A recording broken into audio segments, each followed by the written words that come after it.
Here we go again. Donald Trump's schedule today entirely empty. Yesterday, he ran away from the press when they were asking him questions. The pressure that is mounting based on the release of these Epstein emails, combined with Donald Trump's deteriorating state, is frankly accelerating the rot, the physical and mental rot that we're seeing in Donald Trump. We've been covering his deterioration physically and mentally for some time now, and it seems to be getting much worse. And again, he's struggling to even be able to do simple things like walk in a straight line, walk without a chaperone. I mean, when you saw him on that Asia trip, you had to have the new Prime Minister of Japan, Takaishi. She had to walk him and just show him where to go, and he still managed to kind of wander and try to figure out where he even was. Of course, when he rolled out the red carpet for Vladimir Putin a few months back on that disastrous Alaska trip, he couldn't walk in a straight line. He was doing zigzags. I mean, you have Caroline Leavitt, Donald Trump's chief propagandist, saying that it is this Venus issue. We'll talk about that in a little bit. But it seems to be something much, much deeper than what she says. I mean, she says it's chronic venous insufficiency caused by shaking a lot of hands. No, Caroline, it's much, much worse than that. Just let's talk about the last 24 hours, 48 hours, some of the, scary signs, if you will. Caroline Leavitt was asked about Donald Trump's MRI again. Remember now, for weeks, first they were covering up that he had an MRI. People noticed, though, in Donald Trump's second physical in the past 6 months, it mentioned advanced imaging. And they try to act like, advanced imaging, that always happens during checkups. And it's like, no, it doesn't. Where was that advanced imaging? Was it in the head region? Was it in the chest region? Was it in the legs region? Where was that advanced imaging done? Where was the MRI done? Remember, Trump admitted to the MRI and said, we'll get you the stats, we'll get you the data, the best reports ever. And of course, we never got those reports. And the press keeps on asking, to their credit, can we see these reports? Can we see these reports? And Caroline Leavitt's like, I have the report right here. It says great. He's great. No more questions on it.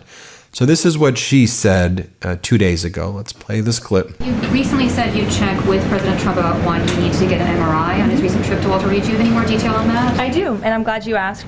As stated in the memo provided on October 10th, President Trump received advanced imaging at Walter Reed Medical Center as part of his routine physical examination. The full results were reviewed by attending radiologists and consultants, and all agreed that President Trump remains in exceptional physical health, which I know all of you will see with your own eyes later this evening when he opens up his dinner to the press, and perhaps you will see him when he signs the bill to reopen the federal government. So stay tuned on plans for that. And then yesterday, J.D. Vance had an interview with Sean Hannity.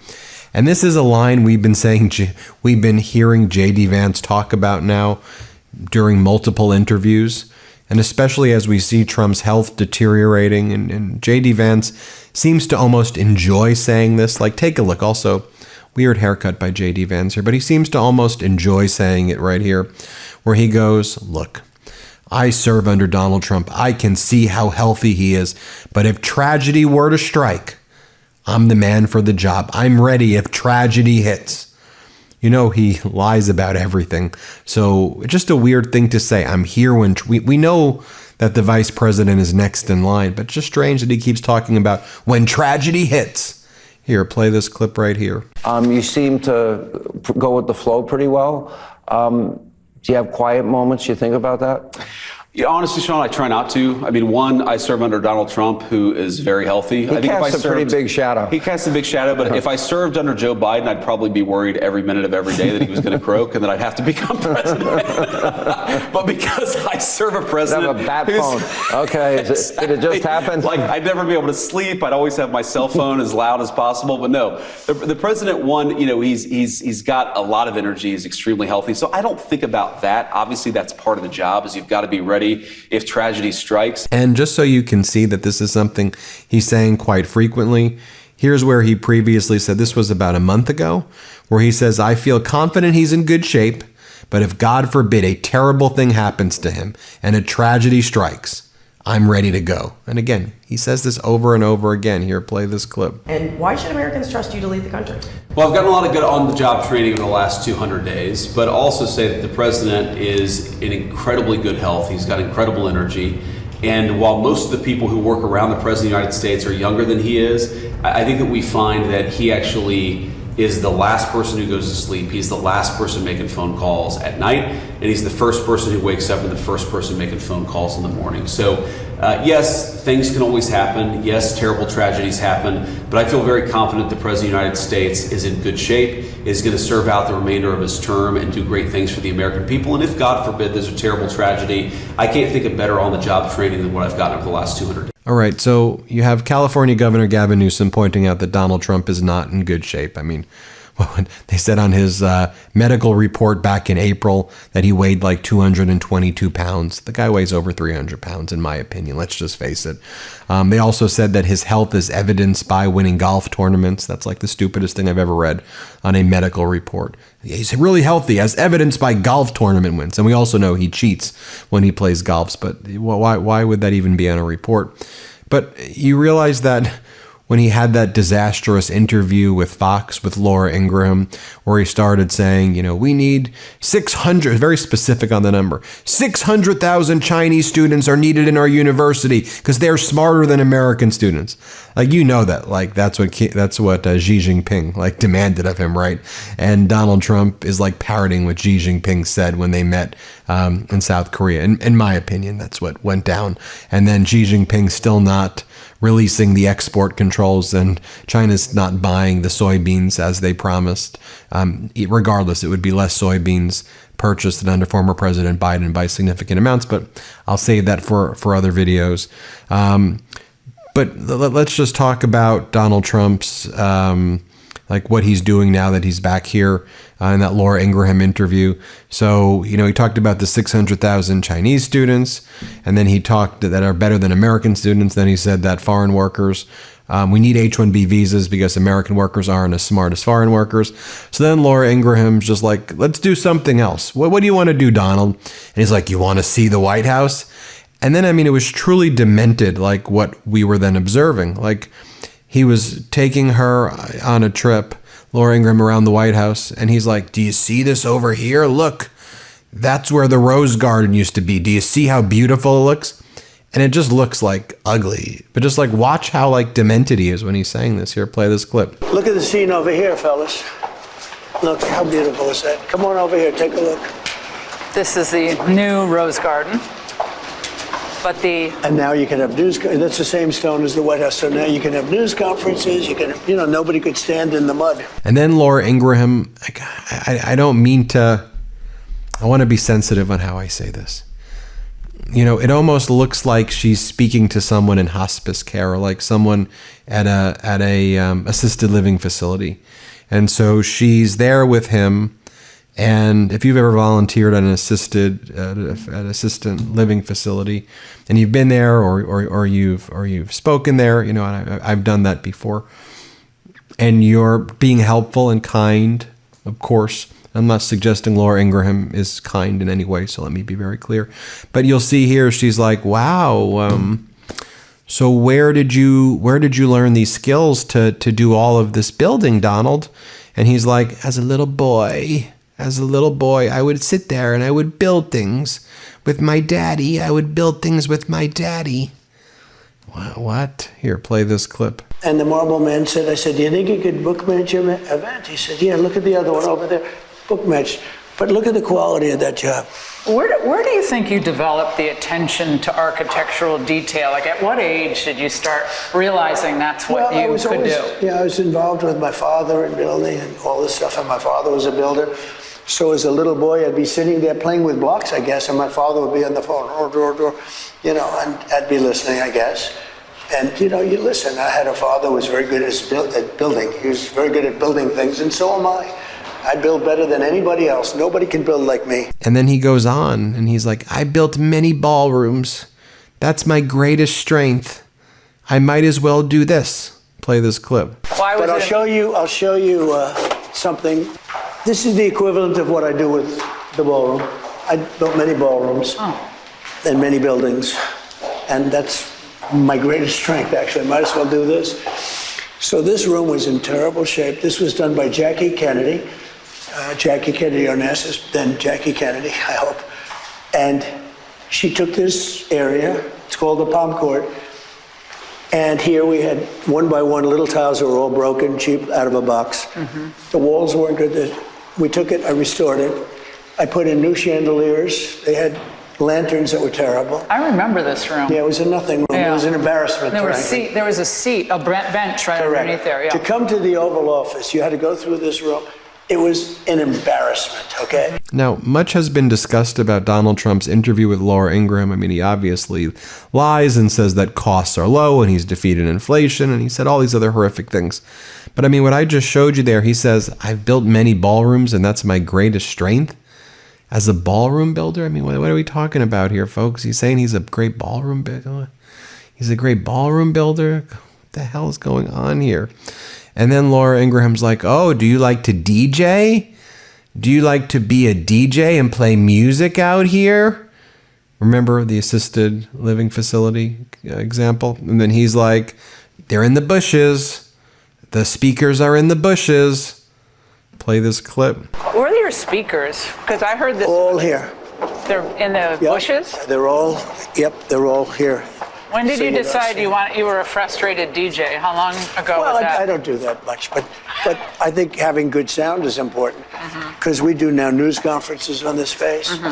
You know, as you know, you were probably a victim to it. You'd stand in the grass, your high heels would be ruined. The women are, walking out without. So I had to make it a hard surface. So I made it the same color as the White House itself, which worked out great. We just moved the tables. And then he can't even say a sentence, either without lying or just conflating things. And so he's like, do you see this? You see this? That's 1/2-inch thick bronze. They don't make brass like that. That's 1/2-inch thick brass. You see the great brass? Is it bronze or is it brass? What are you talking about? Here, play this clip. A lot of people are wondering which child would be the best. In a certain way, they all could. Take a look at this, fellas. You want to see detail. So, like the sign. Most people would just do a sign, they paint it on the wall. So that's 1/2-inch thick bronze, carved by a very talented person. And it's brass, it's pure brass. It's 1/2-inch thick brass. And you can't just do that. That's, you look at that, that's quality, right? And then we start with George Washington and we go down to Trump. Pretty cool, right? But in terms of the bronze or the brass, do y'all realize that with the regime unlawfully changing the name of the Department of Defense to the War Department, that just merely changing all of the signs is going to cost over $2 billion to change just the signage? So while the Trump regime claims it doesn't have money to help people get their SNAP benefits, or it doesn't have money to bring down the price of healthcare with ACA subsidies, not only is it spending $40 billion to bail out Argentina, tax cuts for billionaires, it's spending over $2 billion on changing signs from Department of Defense to Department of War. California Governor Gavin Newsom I showed you Newsom before. Pritzker, Illinois Governor Pritzker's this is a demented human. Trump's just a demented. He's dementia and demented. Here, play this clip. Yeah, he doesn't even know the name of Michigan Avenue as the Magnificent Mile, not Miracle Mile. All I can say is Donald Trump doesn't know anything about Chicago. He still thinks, Chicago is someplace that's on fire, like he says about Portland. The man is demented. He really has no idea what he's doing. And all I can say is it's a great city, and we continue to have great people who live in this city who protect one another against his ICE and CBP troops that are traumatizing our kids in our neighborhoods. And then Congresswoman Ansari, I think one of the strongest fighters in the House of Representatives, she's like, this guy's dementia-addled. Here, play this clip. Donald Trump is dealing with not only dementia, as I see it, but a lot of delusion. He has never had a plan for health care. Right now, the American public views the Affordable Care Act with nearly 70% approval rating, while Donald Trump's approval rating is in the 30s because he has no plan on health care. I was back in my district last week, and my constituents are terrified as they're starting to receive their notifications about their health care premiums doubling, tripling, or worse. It's heartbreaking. Take a look at these photos right here of the stages of venous insufficiency. I mean, to me, it seems like Trump's stage C5, C6 venous insufficiency, in my opinion, when you see Trump's ankles. But here's what Caroline Levitt had to say a few months back. Let's play it. Many in the media have been speculating about bruising on the president's hand and also swelling in the president's legs. So in the effort of transparency, the president wanted me to share a note from his physician with all of you today. In recent weeks, President Trump noted mild swelling in his lower legs. In keeping with routine medical care and out of an abundance of caution, this concern was thoroughly evaluated by the White House medical unit. The president underwent a comprehensive examination, including diagnostic vascular studies. Bilateral lower extremity venous Doppler ultrasounds were performed and revealed chronic venous insufficiency, a benign and common condition, particularly in individuals over the age of 70. Importantly, there was no evidence of deep vein thrombosis or arterial disease. Laboratory testing included a complete blood count, comprehensive metabolic panel, coagulation profile, D-dimer, B-type natriuretic peptide, and cardiac biomarkers. All results were within normal limits. An echocardiogram was also performed and confirmed normal cardiac structure and function. No signs of heart failure, renal impairment, or systemic illness were identified. Additionally, recent photos of the president have shown minor bruising on the back of his hand. This is consistent with minor soft tissue irritation from frequent handshaking and the use of aspirin, which is taken as part of a standard cardiovascular prevention regimen.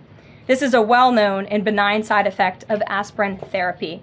And the president remains in excellent health, which I think all of you witness on a daily basis here. So the president wanted me to share that note with all of you. I'm happy to take further questions on it. And here's Donald Trump promising that he's got a great MRI and that he would release it when he was confronted with this a few months back. Let's play it. The readout from Walter Reed mentioned advanced medical imaging. Did you get an MRI? Can you tell us what that was? I did. I got an MRI. It was perfect. Yep. I mean, I gave you the full results. We had an MRI, and in the machine, the whole thing. Yeah. And it was perfect. Yeah. Did you say what in particular they were? You could ask the doctors. In fact, we have doctors traveling with us, but I think they gave you a very conclusive. Nobody has ever given you reports like I gave you. And if I didn't think it was going to be good, either I would let you know negatively, I wouldn't run, I'd do something. But the doctor said some of the best reports for the age, some of the best reports they've ever seen. And then just finally, just to remind you too, like in these past few days, he had the leader of Syria in the Oval Office, and Trump was, he thought it was a good, by the way, the leader of Syria is formerly the head of Al-Qaeda in the area, and Trump just takes out his cologne and starts like spraying the leader of Syria with cologne and then starts smelling him. He starts smelling the former head of Al-Qaeda and the leader of Syria who's in the Oval Office. Here, play this clip. Men's fragrance, right? Yeah. This is it. No. It's the best fragrance. Come here, I have more here, sir. Okay. So what we'll do is just take that, Joe, put it in, and then the other one is for your wife. How many ones? Your wife. You guys had never know, right? Yeah, I don't really know what to make of this video, to be honest. But he's canceling the schedule. He's going to go to Florida. He's not answering questions. The Epstein emails are everywhere. And he's out there spraying cologne on people, the leaders of Syria, Al-Qaeda leaders. It's crazy stuff. This is not normal behavior. Don't you want to get back to normalcy? Don't you want to get back to like, I don't know, like having like a dignified leader and not dealing with this shit? Sorry, I cursed. Just,